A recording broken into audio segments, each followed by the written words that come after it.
7 terpidana sekarang. Kan ini mengkhawatirkan semua.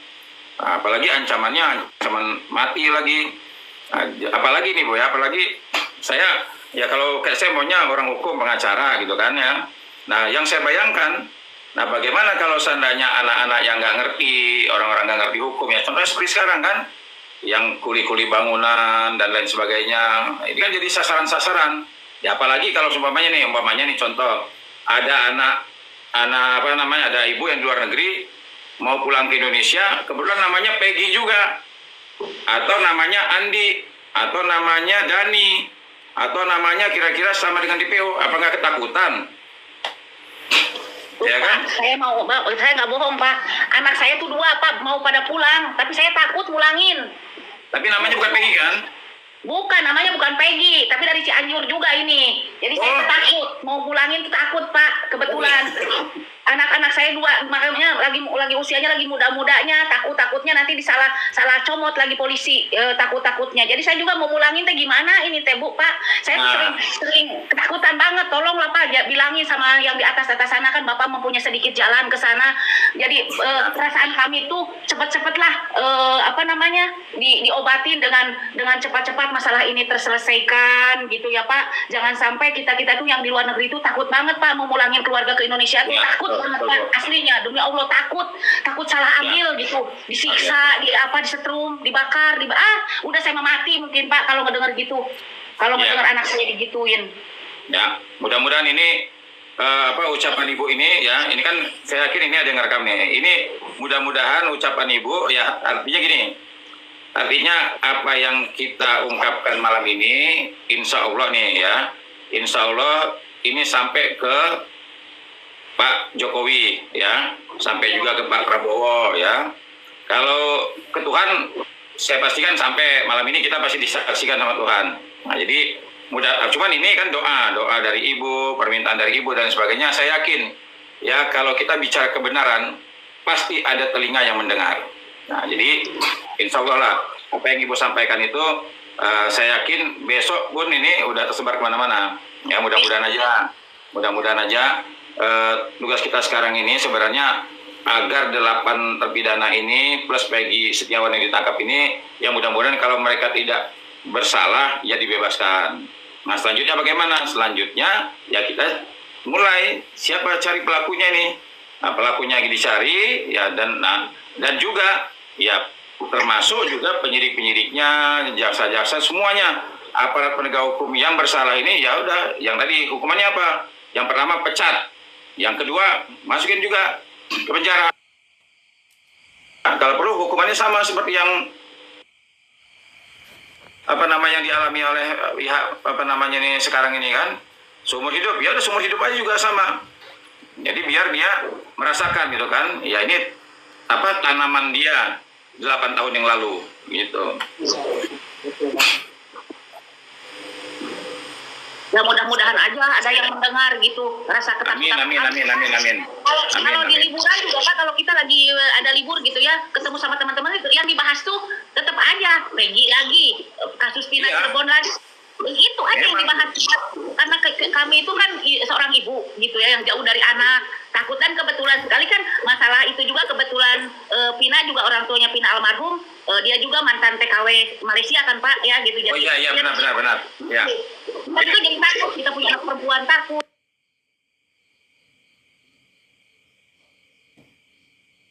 kita punya anak laki-laki takut gitu. Karena apa? Karena hukumnya dipegang sama orang-orang yang berkuasa gitu Pak. Sedangkan mereka punya gaji, punya apa juga dari pajak kita juga gitu kan.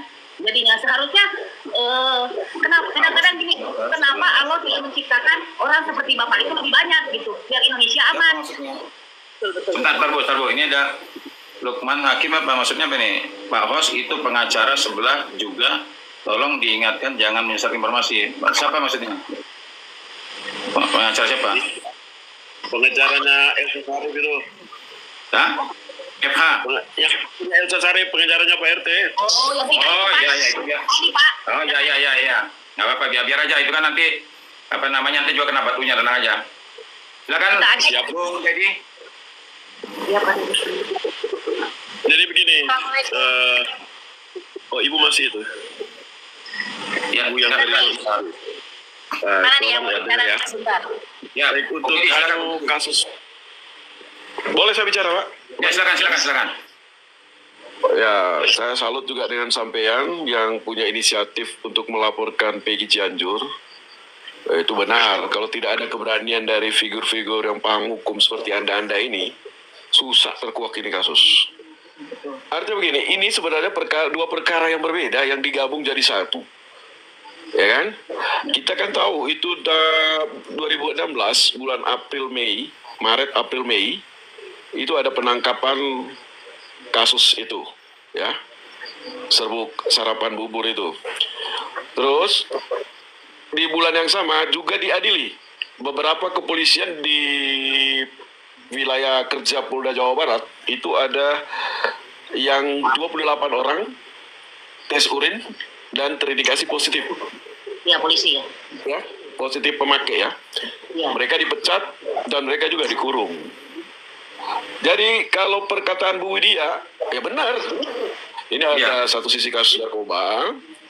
Kalau itu siapa, almarhum Eki, seperti yang diisukan di media dan yang kita tahu hari ini dan sampai juga menyelidiki itu bahwa Eki Rudiana itu masih hidup, saya juga beranggapan itu benar. Sangat-sangat benar. Ya kan? Jadi siapa yang meninggal bareng Vina pada saat itu? Yang ditemukan di atas jalan jembatan layang itu.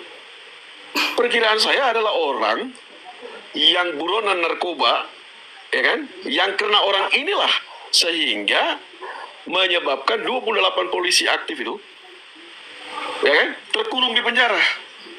Ya. Masuklah dalam sel tahanan yang sama. Bapak belur lah orang ini disiksa sampai mati karena gara-gara lu. Saya yang dibayar orang tua saya dengan membayar ini untuk sekolah jadi polisi sampai miliaran rupiah gara-gara ocehan kamu, saya tertangkap. Bisa nggak itu? Bisa. Kenapa nggak bisa? Nah, karena tersiksa di dalam dan kebetulan tewasnya orang ini pada saat yang bersamaan. Kita ambil contoh yang kedua lagi. Pengakuan kakaknya Vina. Siapa yang jemput almarhum Vina? Almarhumah Vina. Ya, bukan Pada malam itu. Kan bukan Eki. Bukan Eki yang jemput. Ya, Terus bukan bagaimana dengan keterangan itu? Liga Akbar yang katanya dia bertiga dengan Eki dan satu lagi yang dia rahasiakan. Pakai inisial itu. Berangkat dari Majalengka ke Cirebon. Pada jam 16 lewat mereka berada di depan SMA berapa? Man berapa itu? Minum-minum kopi dan pada saat menjelang maghrib Eki menjemput Vina. Datang dia dengan Vina merokok sebentar terus menghilang. Terus terjadilah kejadian ini. Perlu juga digali keterangan Liga Akbar. Curiga saya Liga Akbar yang dibawa Liga Akbar dari Majalengka ini siapa? Itu cuma temannya itu, Pak. Kan dia pakai inisial itu. Di keterangan kesaksiannya yang di Pak Deddy Mulyadi kah? Ya kan? Ah, itu. Terus menerima berita bahwa Eki meninggal dari seseorang berinisial AU. Katanya jenderal. Kenapa nggak dikaitkan semua itu? Kalau mau dibuka. Jadi kalau kasus cinta segitiga itu nol sen. Kasus ini murni kasus narkoba, ya kan? Jebakannya itu karena pengaruh Vina ini mungkin dalam pergaulan dia juga dinilai bagaimana, seperti yang kita dengar juga ada keterangan tetangga beberapa, ya kita mohon maaf. Ini terus dikaitkan dengan itu kasus narkoba. Nah, kalau orang figur-figur seperti ini, seperti Anda, ya, seperti Bapak ini yang berani melaporkan Peggy Cianjur, ya kan? Peggy Cianjur itu fakta loh. Bagaimana dibilang anaknya Cecep? Nah, Pak Cecep gobloknya minta ampun. Dan polisi juga tulinya minta ampun, butanya minta ampun. Nah, bagaimana akte kelahirannya itu tulis keterangan perempuan? Nah, seorang ayah 30 tahun biarkan keterangan anaknya di akte kelahiran perempuan. Waduh, habis dunia ini.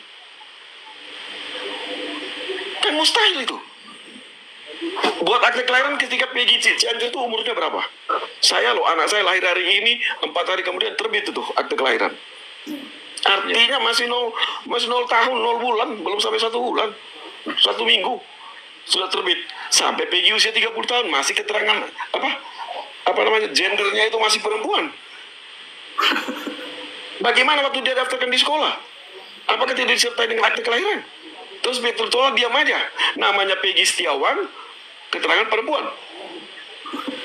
Ini kok polisi buta dengan ini? Kurang apa lagi netizen menunjukkan itu semua?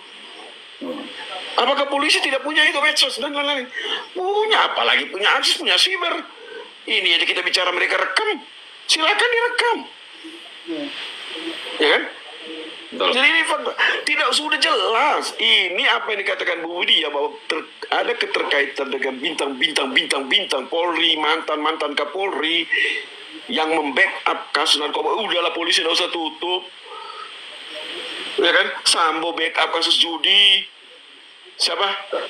Yang kemarin jenderal kemarin yang si Hotman Paris jadi pengacaranya itu. Edi Minahasa. Iya, Teddy Minahasa, bosnya narkoba. Kan bukan tidak mungkin. Teddy Minahasa bintang berapa sih? Kalau mantan Kapolri udah jelas mantan bintang 4. Kalau beliau itu yang disebut-sebut itu sudahlah. Termasuk hancurnya hutan di Papua juga dari beliau itu. Udah. Kalau orang Papua mau teriak selesai juga itu. Yang dikait-kaitkan Bu Widya itu loh. Yang mantan Kapolri itu. Maaf Pak, motor dulu Pak Dedi, kebetulan itu ada yang sampai kecapean ya, beberapa kali dia ngomentar katanya saya ikut pansos. Terserah buat Bang Jaki ya, mau mengatakan saya ikut pansos. Yang terpenting saya sudah cekurang Sunda mah saya udah ngabudalkeun, saya udah mengeluarkan unek-unek di hati saya sebagai saya pahlawan Devisa yang punya gelar pahlawan Devisa di sini yang dikenal juga dengan sebutan TKW ya, TKW UAE Uni Emirat Arab. Saya merasa was-was mau mulangin anak saya. Itu kan hak saya, bukannya saya ikut pansos ke Pak Herwanto, tapi saya mengeluarkan unek-unek saya karena saya adalah orang yang nggak punya, yang ketakutan, yang takut nasibnya anak saya sama dengan Ibu Kartini ataupun dengan ibu-ibu yang 8 lainnya. Apa salah? Apa itu disebut pansos? Saya cuma mengeluarkan semua perasaan saya yang seorang ibu yang merasa ketakutan karena punya anak laki-laki seumuran anak mereka. Apakah itu disebut pansos? Kalau misalkan saya sebut pansos, maafkan saya. Tetapi saya cuma mengeluarkan unek-unek saya saja. Sama siapa lagi? Sama yang lain masih tidak bisa. Alhamdulillah sekarang ada Pak Herwanto yang memberi jalan saya untuk mengeluarkan perasaan saya. Saya bersyukur banget. Begitu. Ya, betul Bu. Betul. Saya setuju Ibu. Betul. Izin bicara boleh?